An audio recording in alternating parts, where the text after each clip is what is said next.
Hey guys, Chris Turner here. Another episode of PTSD Warrior Stories. Today is Thursday, June 27th, which is National PTSD Awareness Day.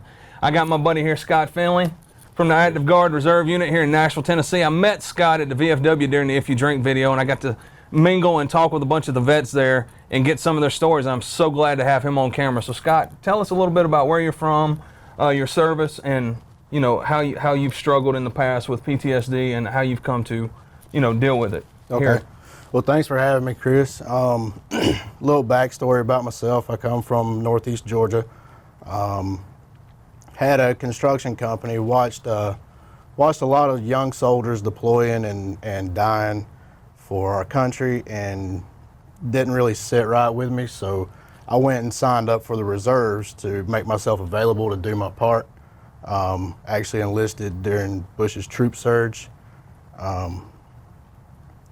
When the time finally came for me to deploy, I owned a construction company. Kind of put us in a hard place because my career in the Army was young, and my career in construction was fairly developed. So you was active duty at that point, right? Or was you always in the reserve unit? No, I signed up in the reserves. Oh, okay, I got you. So doing the 1 week in a month or 2 weeks a year thing, and then finally got deployed, and like I said, it brought a hardship on us as far as money went. So that was probably, I would say, one of the first blows of the deployment for me. Then of course you got the family separation thing. Just had a young daughter. She turned 2 right after I left. So that was a kick in there. Get overseas. Not too long after, found out that we were successful in making a second child.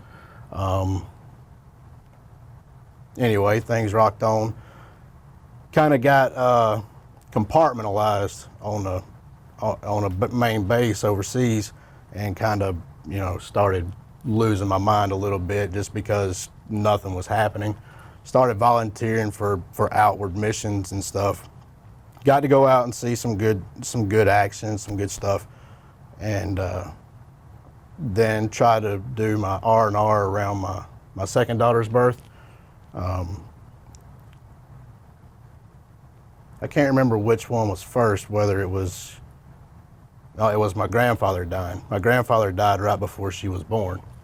So took emergency leave to come home for that, bury my grandfather, went back, then planned my R&R around my second daughter's birth. Came home for that. She ended up being born the day before I had to go back, so I didn't get a lot of time with her. Went back into the desert heat, and all those things kind of play on your mind and kind of wear you down. Then for my homecoming, the homecoming was great. It was a big celebration. Local police department escorted us into town. Fire department had the trucks out, sirens going. That night it snowed, and then my grandmother passed. She lost heat and actually passed right after I came home. So PTSD can hit you for a lot of different reasons, and it can hit you at different times. You can be okay for years, and then all of a sudden everything starts coming back on you at one time, starts to weigh you down. And it's a very real issue, and a lot of people, I think, don't really understand it if they haven't experienced it. And I think we got a lot of people out there that are experiencing it and have no idea that it's PTSD. Oh, without a doubt, man. And a lot of people fail to realize when you're on deployment, at least whenever I was, as you know, I was a Marine, right, and I was deployed for a year.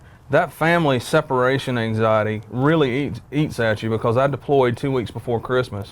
It was the first Christmas I ever been away from home from my family, and it got to me really bad, to the point to where, my personal story is me and my fellow Marines in the barracks, we tried to drink our way all the way through Christmas and through New Year's, just so that way we didn't have to deal with the absence of our family not being there. Right. So yeah, PTSD is it's a sickness that a lot of people fail to realize, that it's not just related to the battlefield. It could be, the loss of a loved one, or not being there for your baby girl's birth, and trying to cope with all that, while at the same time, you know, when you're deployed to somewhere like Afghanistan or Iraq, and you're going out on missions, wondering whether or not you're going to be able to come back at night and rest your head or call your wife or whatever. Right. So it's definitely a huge epidemic that I think that we need to bring more attention to.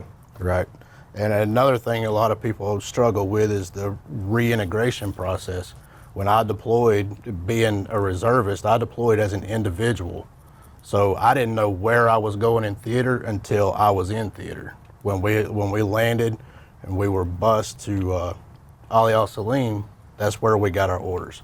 So, you know, we had no idea where we were going the entire time. And then coming back, there's none of the yellow ribbon ceremonies or anything like that for the individuals. You kind of just hit the ground, someone picks you up at the airport, and you're going back home. So I know my wife, she's kind of suffered the brunt of it all, my reintegration and you know, the extreme anxiety and hypervigilance that people go through coming back from a combat zone where you see a bag of trash on the side of the road. You naturally assume that it's an IED. You see a car stopped in the median, you automatically assume that they're terrorists and stuff. And it takes probably 6 months for that stuff to start wearing off.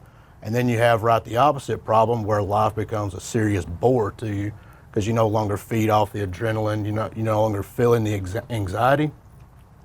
So yeah, I mean, it's a roller coaster. And I think, you know, there's probably a lot of people that went the same way that I did to come back. They got no reintegration training. They didn't get any marriage counseling and stuff like that. So where did you get deployed? I went to Kuwait and South Iraq. Okay, how long was you deployed for? A year. See, what we had in the Marine Corps is we had these T-shirts. We used to see females walk around on base all the time with them and said, if you think it's hard being a Marine, try being a Marine's wife. And a lot of people don't realize that the suffering that you're doing while you're over there, your wife, Lacey, right? She's dealing with the same exact kind of traumatic stress that you are because you're not there. And, you know, if something happens to the kids and you're halfway across the world, greatly enough, you know, we've got a great family support system around us, but I can almost guarantee, not speaking from experience, she probably still has nightmares of some things that happened while you were gone. So we need to put our hats off to the wives who are supporting the military guys while they're overseas fighting as well, because they go through just as much as a soldier or the Marine does. Absolutely. And a lot of people fail to realize that. True story. But, you know, what are some of the things that you've done to cope with, you know, your grandfather dying and being on deployment and your grandmother dying and missing your kids' births? I mean, is there anything in particular that kind of sets you apart from everything to where you don't have to think about that? Sure. It kind of took me several years to start to understand what was going on inside my head. So, of course, there was the suggested therapy and stuff. I found that being shifted from psychologist to psychologist, telling the same stuff over and over again, ended up to me being more hurtful than helpful. The medications, you know, they go both ways. You may take one that sends you into rages. You may take one that just knocks you out and you don't have any energy. So trying to find medication that helps ease the tension, sometimes successful, sometimes not. But I've found that doing small projects with my hands takes my mind away from everything else that's going on in the world and makes me focus on something right before my eyes. I love fishing. Like I've told my wife before, I don't even go fishing to catch anything, and I almost get happy when my lure gets stuck because I get to pull it in and retie swivels and put a new lure on it and work with the end of the line, and just focusing on something with my hands, it helps a lot. Good deal. I know for me, you know, I've got my own story, but for me, the way I deal with my aggravation and frustrations and anger, I try to run every morning because I always tell myself that's 3 miles and 30 minutes to where nobody can touch me.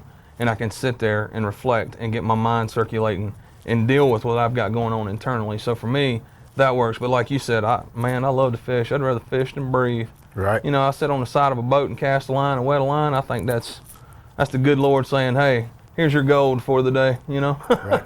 Because it's so much fun. And I just, between that and sitting in a tree stand, you know, but, you know, as you know, I love being on stage too, man. I love performing. But for me, my therapist that I had was a guitar and a legal pad. And I learned that early on, especially when I was in the military. You know, any kind of frustration that I had, I'd just write it out and I'd grab a guitar and start playing with it. So I guess, you know, there's so many different angles that what's interesting to me, how everybody deals with what's going on in their life and how to combat it. So, man, I just want to say thank you.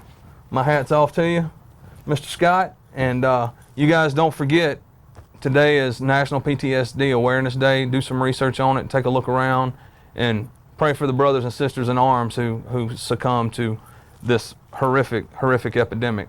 We love you, and we'll see you next time.